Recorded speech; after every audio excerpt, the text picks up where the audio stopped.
Can you name your gift as we approach this full moon in Sagittarius on the 31st of May? To claim your gift, first you have to name it and then aim high for it. Is now your time? Are you ready? The Sagittarius full moon arrives tensed for fast movement.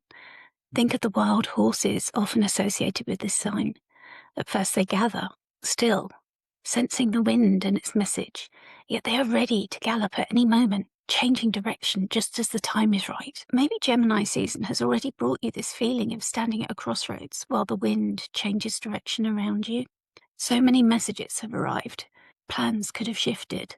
It could be that a conversation lingered in your mind longer than you expected.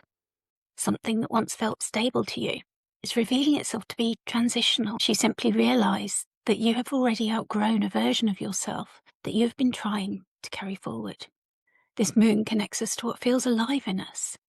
What truths do you seek? Sagittarius is a dancing fire that struggles to stay still for very long. It seeks perspective. It wants to view the vast horizon. It wants the kind of truth that can only be discovered through experience, risk, and movement through the world itself. Under this full moon, you may understand an urge that has been growing to widen your life somehow, perhaps to loosen a constraint. You may need to step beyond a story that's become too narrow to hold who you are becoming. And yet this lunation does not arrive without tension, asking for some action or resolution before moving forward. I will explore the astrological aspects that add nuance to the story. The aim is to help you to understand your personal story of this moment. So the overview of what I'm going to talk about is first we'll look at some journal prompts and maybe a ritual that you can adapt for yourself. We'll look at the nature of Sagittarius, the quality of full moons, and the Sagittarius 1 moon family cycle. We'll look at the first decan of Sagittarius. Austin Cobbett calls it the poisoned arrow, or is it a magic motion? We'll look at the wild waste symbolism and also the tarot correspondence. And then, as always, we'll look at the astrological conversation. What's actually happening in the sky for this full moon? And who's going to feel this full moon most strongly? Because it's not all full moons for everybody. So how can I help you? If this full moon is activating your chart, especially around the early degrees of the mutable signs, that's Sagittarius, Pisces, Gemini, and Virgo, you might already feel that life is asking you to reconsider your direction, your priorities, maybe your beliefs or your long-term plans. My readings and my moon family sessions are designed to help you work with these larger cycles consciously. Astrology can't remove all the uncertainty from life. It's not going to give you all the answers, but it can help you recognize the threads and the themes of the story that you're already living through. Often that awareness alone is empowering. It helps your decision making and strengthens your trust in the process. The journaling can be very effective in bringing things that may be in your unconscious through and just in clarifying for you. Here are some prompts that you might like to try or adapt them for yourself. You might want to look at what truth have you been circling, but avoiding fully naming. Where has your attention become scattered or divided? What beliefs no longer fit the life that you're trying to build? What would freedom actually look like for you now? Where do you need greater trust in your own direction? And what are you beginning to understand that you are outgrowing? And a simple ritual, and of course feel free to adapt it to your own environment and your own needs. Sagittarius is a sign of freedom, pilgrimage, firelight, roads, arrows, beliefs, and the call of distant horizons. So maybe at twilight, and if you can go outside, light a candle and sit quietly for a few moments with a journal or a piece of paper. And first think about the road behind you, the version of yourself that has brought you this far. And then can you identify crossroads that you recently reached? Next, consider if you can write down one belief, maybe an expectation or a fear that's begun to feel too small, restrictive, or perhaps outdated for the future version of yourself which you want to travel forward. Visualize which road from the crossroads will begin your new path. Perhaps for you it represents a turning away or an adjustment of what you've just identified. Then write one sentence beginning with, I'm ready to move towards something, whatever that is for you. You don't have to force clarity if it's not there for you yet. Sagittarius often works through instinct before the certainty arrives. So if you can't be specific, try to name the feeling that you wish for. or the goal that you aspire to. Whatever that sense is that you have of where you want to travel towards or what you want to be. And when you've clarified what that is and you've written it down, speak what you've written into the air above the candle and allow the flame to be that messenger that carries it forward. When you've allowed time and you feel that that's done, fold the paper once and blow out the candle with thanks. Place the paper beneath the candle overnight. The ritual and the act itself will become the prayer. So Sagittarius, it's mutable. It's yang, which means masculine or outwards facing, out in the world. It's fire. It's ruled by philosophical and expansive Jupiter. It's embodied by the archetype of the archer. And when we think about the archer, we think of how it's skilled and the accuracy that's needed, releasing the arrow to fly through the air at speed and hopefully hit the intended target. Jupiter is currently in its exaltation in nurturing and emotions-led, moon-ruled Cancer. There is a mutual reception with the moon in Jupiter Sagittarius and Jupiter in moon's Cancer, share goals and work together to achieve shared aims. And consider how that's showing up in your life right now. Sagittarius encourages us to broaden our horizons and it challenges our existing beliefs. That fiery nature encourages us to embrace freedom and to act on our passions, while its mutability allows us to remain flexible, open to the changes and transitions. Sagittarius seeks direction, purpose, and the kind of truth that's not only discovered in books, but lived out in the world, on the road, in conversations, and in experience. Jupiter offers the insights that can be learned through knowledge, bringing things and people together and creating order. Sagittarius seeks to understand the world through this movement, storytelling, belief, and vision. Mutable fire is not the initiating blaze of cardinal martial Aries or the fixed, enduring flame of solar Leo. It flickers, sparks, leaps, searches, adapts, and dynamically responds to its environment. This is the wildfire that leaps from peak to peak, always looking for higher ground. As a yang or masculine sign, Sagittarius acts outwardly with this faster willingness to move towards exploration and truth-seeking. Think of the spirit animals of Sagittarius, the eagle and the wild horses on the open plains. There is a nature that is never tamed or contained here, forever chasing these distant horizons. Sagittarius also contains contradictions in this vast, burning search for truth. Sometimes it rushes past complexities too quickly.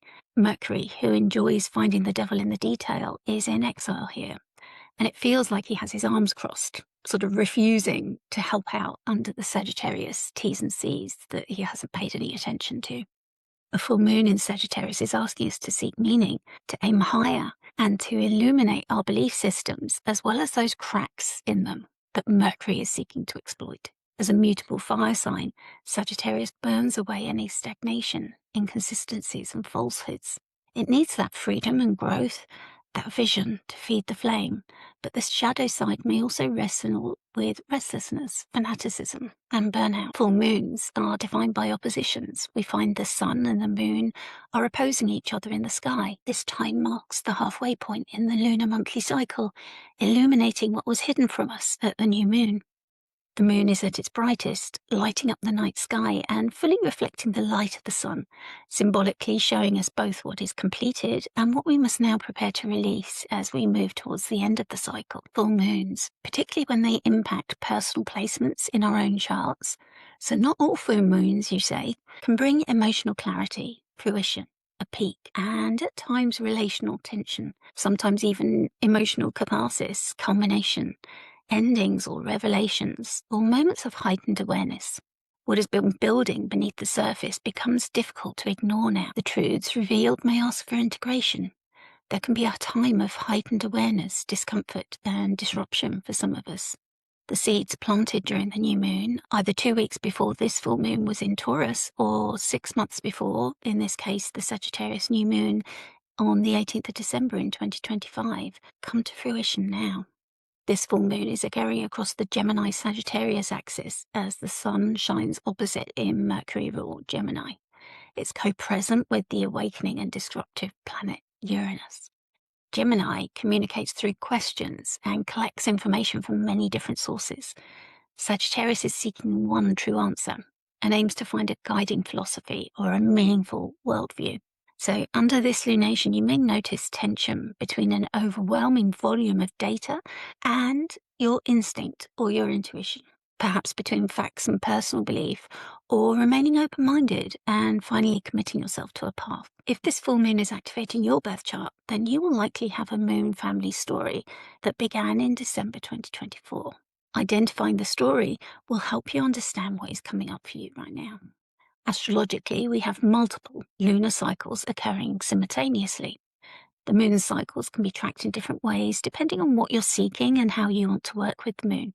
The most immediate is the monthly lunar cycle that we're all most familiar with, which spans approximately 29 days from new moon to the next new moon.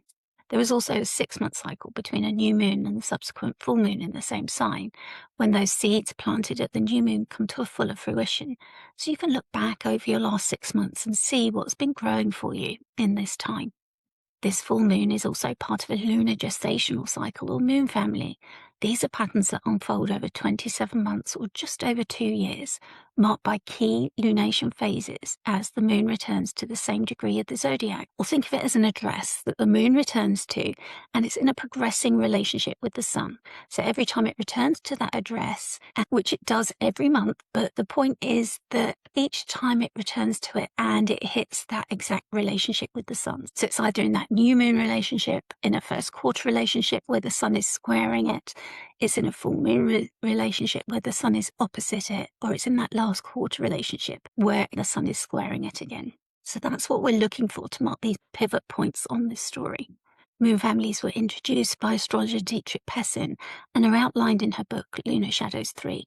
They create this hidden thread of a lunar gestation, a story that's unfolding. So here we have the moon family for the full moon in Sagittarius, illuminating the story that began in December 2024 with a new moon. So the key dates for this cycle, which would be the turning points, the pivot points in the story, although the story is developing all the way along, where something would have switched or changed, or important decisions that moved the story along. So the new moon, the steezing point, where there would be a lack of visibility. There's no light from the moon, so things are invisible. It's usually in your subconscious at that time, at the 1st of December 2024. But things are happening around you. Doors are opening, doors are closing, that are guiding you onto this path. And then the first quarter is the action, the adjustment. Things are becoming visible, but there's a call to change, a call to take action on the story, make decisions that might change the direction that it's moving in. You're starting to see the problems that there could be. So in the gardening analogy of a new seed, you might plant in one small, I'm not sure what they're called, little planters. And as they grow, you start to see which seeds have germinated, and then you need to thin them out. So that's the action that you need to take. You take a decision, you plant them into their own separate pots.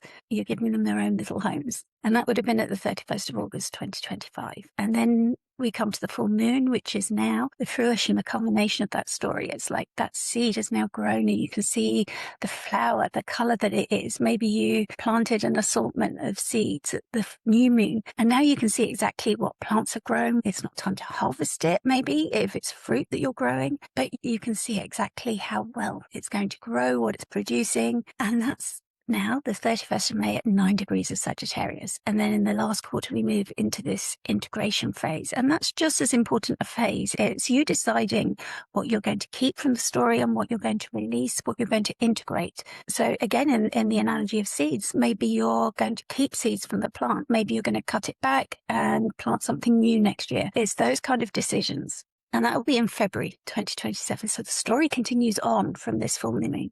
So it's helpful to know those dates, and also to know that you're meant to be releasing when you come to February, whatever the story has held for you, understanding that a part of you is integrating and a part is releasing as well, that you're not meant to hold on to everything about the story. So if you're not sure about whether this is affecting your placements or how to find your natal chart or anything, I've got videos on my channel about how to pull up your own natal chart. But if you're not sure, an astrologer can help. There's lots of guidance on YouTube, but you can reach out. You can speak to an astro coach as well. And we do this work in Celestia Circle, so you can upgrade your membership and join the live meetings where I'll give you guidance and support in working with the moon families. You can also comment moon family and I'll reach out and help you. So if your chart is activated, think back to December 2024 and what began then. And chances are it was quiet or subtle, maybe. Might have been a desire, a question, an opportunity, or could have even been an internal shift in your thinking that began around that time, linked to the symbolism of Sagittarius or the symbology of Jupiter as well. And you may be able to pick up the threads of your story from the challenges that you faced around that time of the first quarter moon in August 2025, and usually around 2 weeks around that time. You might have been asked to make a decision, a shift, or respond in some way, as there was a pivot in the storyline that became clearer. And if you're not sure, checking back through emails really helps. Looking at your photos on your camera or looking at social media posts might just spark your memory about what was going on around those dates. Listening to music as well, released around that time, I think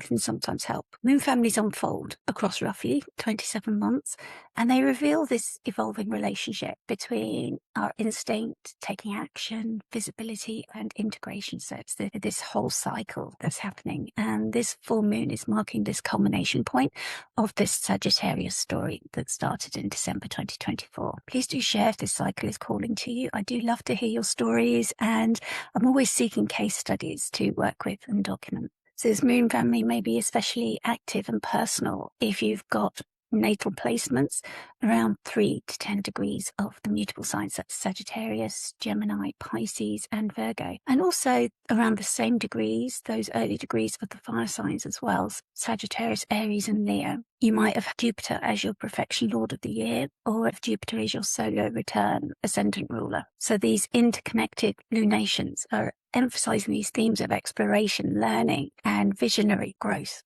across these 27 months. We can track these cycles and we can work with the evolution of our goals consciously as well over time. And they're ideal for like these longer term projects, these bigger goals that we have if you wish to work with the moon. So I've also got exciting news, which is that AstroSeek has now added a feature with the lunar gestational cycle and the moon family. So you can look back at past, current, or forward to future moon families yourself and see how they connect with the chart and your own stories.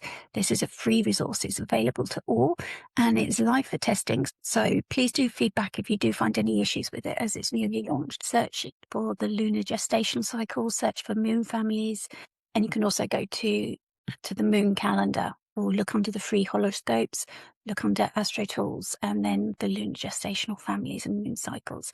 Look under 2026. You can search down all of the new moons, and you can search down all of the full moons as well. So you'll be able to find the Sagittarius full moon family and see those dates for yourself now. It's not just me sharing them. You're now empowered to do this work for yourself. What I do is to look at my own placements and I look at the full moons and the new moons every year and see which ones are hitting my chart. It's as simple as that. You can diarize them or simply look to see where it's activating in your chart. That is a wonderful tool that AstroSeek has gifted us in the community. So I'm very, very grateful that that is now available to us. So thank you so much to Peter at AstroSeek. Now let's look at the decan of Sagittarius 1, Magic Motion and the Poisoned Arrow. The new moon is in the first decan of Sagittarius, and it's ruled by Mercury as the Triplicity ruler and Jupiter as the Chaldean ruler. And this adds layers of intellectual and spiritual significance. Mercury encourages bold, perhaps unconventional communication, while Jupiter is expanding our capacity for optimism and learning, while offering wise counsel. Together, these rulers emphasize the power of knowledge and the different ways that it can inspire action. So if we understand that this decan symbolizes the power of ideas, knowledge, and action, what happens when these concepts take flight and events unfold at lightning speed, which can take us by surprise? Austin Coppock refers to it as the poisoned arrow for this reason, representing the duality of the speed of this rapid motion. In 36 Faces, Austin Coppock writes that in this decan, vision erupts, the ideal self, the half-divine hero appears, composed entirely of spirit fire. There is power in swift, focused action, but haste can lead to unintended consequences if the target is not carefully chosen or aligned with our values. The arrow can symbolize precision, direction, and the power of an idea launched into the world. Astrologer Kira Ryberg has called this decan mystic, referring to the power of the mage aspect of Jupiter to add fairy dust to our actions. In her book on the 36 decans, she writes, Here we encounter excess, fertilization, and a motivation to provide for ourselves and others. There's a willingness to sustain whatever arises and to commit to the pathway that is unfolding before us. The mission must go on. After all, it's too late to turn back now. If we look at this delightful Wild Way card for this decan by Nicola Allen, Sagittarius 1 is depicted as a wolf in motion, embodying the urgency and the energy of this decan. As he runs, he carries his bow and arrow in a harness around his body. We are given the keywords to guide us through this time: revelation, swift movement, decisive action, and going viral. Here is an excerpt from the Wild Way guidebook by Nicola Allen. "No time to waste," yells Sagittarius 1 Wolf as they enthusiastically whoosh by at top speed. Arriving like bolts of lightning, visions, thoughts, and ideas come quickly now and must be implemented immediately or not at all. This is a time for action, but consider what is motivating your eagerness. Thoughts may be easily manipulated through propaganda and persuasion, so ensure your feelings are authentic before drawing your bow and releasing your arrow. Sagittarius 1 emphasizes this expansive thinking and bold exploration, but warns against letting impulsivity or manipulation guide our decisions. Sagittarius 1 is a decan of momentum, where the fire of inspiration ignites this swift and purposeful action. But the authors are all guiding us to this wise and careful use of this fiery motion. Let's look at the tarot. The Eight of Wands is the tarot card associated with Sagittarius 1, and this also symbolizes this swift action, this clarity of purpose, and this rapid movement towards a goal. The card reminds us that momentum is building and that the time to act is now. The card shows 8 wands seemingly suspended in flight across the fertile green landscape. We see rolling hills, water, and buildings in the far distance. The wands themselves all have tender new growth of life to animate them. However, it also holds the same cautions against the impulsiveness that can accompany acting with speed. Consider where we want these wands to land. Ensure our direction is aligned with our higher vision. Like arrows in flight, our efforts are propelled forward, but we must be certain of our target. We do not want those arrows and all that potential to simply fall, to land in the wrong place. This feels like our one chance to get it right, after all. It seems we are encouraged to grasp the moment of momentum and maximize the opportunity. And here's T. Susan Chang on Sagittarius 1 with a verse. "Viral fires you can't douse, ignite them at the arrow house. See that growing filament, harness it before it's spent. If you want it, say the word. Those who listen shall be heard. What's your gift? Be swift to name it. Fortune favors those who claim it." Again, there is this sense of a fleeting moment of opportunity. The question is posed, are you ready to name your gift and claim it? Now we come to the astrological conversation. We see this full moon is shining next to the royal star Antares at 10 degrees, and Antares is known as the great red heart of the Scorpion in the Scorpius constellation. It is one of the 4 ancient royal stars and is associated with intensity, conviction, courage, obsession, and encounters with powerful desire or powerful consequences. The 4 royal stars were said to be the guardians of the celestial directions, and Antares is the watcher of the west. This red star will be visible in the night sky next to the full moon. Antares has long been connected with the warrior spirit, with passion, boldness, and the willingness to move towards something fully rather than half-heartedly. The Greeks associated the star with Mars, and you may see military themes prominent at this time, as well as good versus evil type of discussions. Bernadette Brady in Stars and Planets Combinations writes that it also indicates that one can be the cause of their own undoing. The natural theme of this star is to generate success by going through a cleansing life and death experience. It can suggest one seeks intensity even when not required. By its own mythological symbolism, it indicates extremes, whether by choice or not. As with all the royal stars, a moral standard or a balance is offered. It can bestow gifts, such as military success, but it can also carry a warning of a public fall alongside its gifts. Antares can burn hot and react too quickly. It can become consumed by righteousness, urgency, or the desire to win at any cost. Under this full moon, emotions may feel amplified and difficult to ignore. Something may feel deeply important to you, perhaps even fated, especially as the sun is separating from its square to the lunar nodes. You may notice where your convictions are strengthening, where what you no longer desire becomes clear, where your frustration or anger has been quietly simmering, or where your spirit or your soul simply refuses to continue pretending indifference, and you're required to make a choice. As previously mentioned, Antares will also be visible in the night sky. If the skies are clear, the moon will shine close to this red star, offering a rare opportunity to witness the symbolism directly overhead. There is something profoundly ancient about seeing these stories reflected directly above us. I do encourage you to go out and spend a few moments under the night sky, connecting with Antares and the moon. At the same time, the sun is opposite in Gemini, and the sun is applying to connect with the royal star Aldebaran, the watcher of the east. When Antares burns with this intensity and desire, Aldebaran has traditionally been more associated with integrity, honor, leadership, truth, and moral direction. This deepens that good versus evil theme that Antares alone inspires. Antares asks you, what are you willing to fight for? And Aldebaran is asking whether your choices remain aligned with your deeper values while you do so. Aldebaran is the right eye of the bull in the constellation of Taurus, which is now in tropical Gemini. Due to precession over the ages, the stars may be said to be fixed, but they still move 1 degree every 72 years. Aldebaran's Arabic name means the follower. Some say it's because it follows the Pleiades, and others dispute that. The ancient Greeks knew it as torchbearer.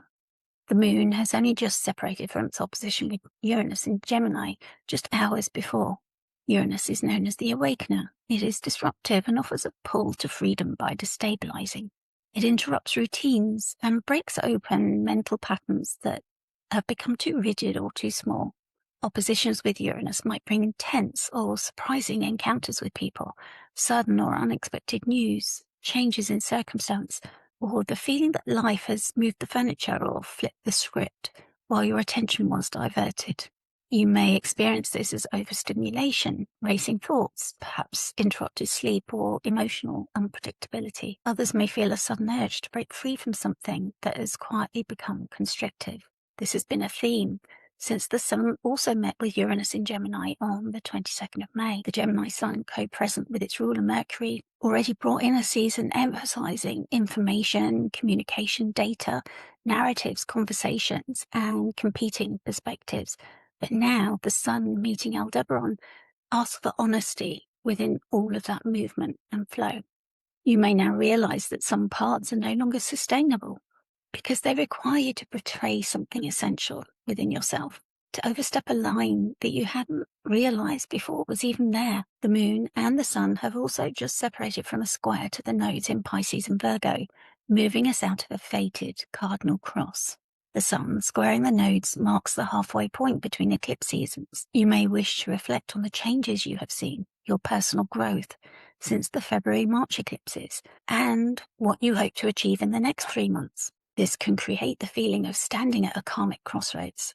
The South Node in Virgo can manifest through overwork or hypervigilance, perfectionism, excessive analysis, or the attempt to manage uncertainty by controlling every detail. The North Node in Pisces asks for trust in the unknown, surrender, emotional honesty, connection with intuition and the mystical. The separating sextile from the moon to Pluto in Aquarius may add psychological depth. There could be an empowering truth that has been uncovered, or previously hidden truths revealed. There is potential for transformation happening quietly here, especially around identity, belonging, and your gifts. Something old may already be shedding, even if externally life still looks much the same. While these recent past aspects are being integrated, the moon moves towards a stabilizing trine with Saturn in Aries. Saturn offers grounding through deliberate action linked to your sense of self. Saturn in Aries is asking for mature courage, the willingness to act on behalf of your future self, to invest for the future and seek delayed gratification. Jupiter, ruler of the full moon, is exalted in Cancer at 23 degrees.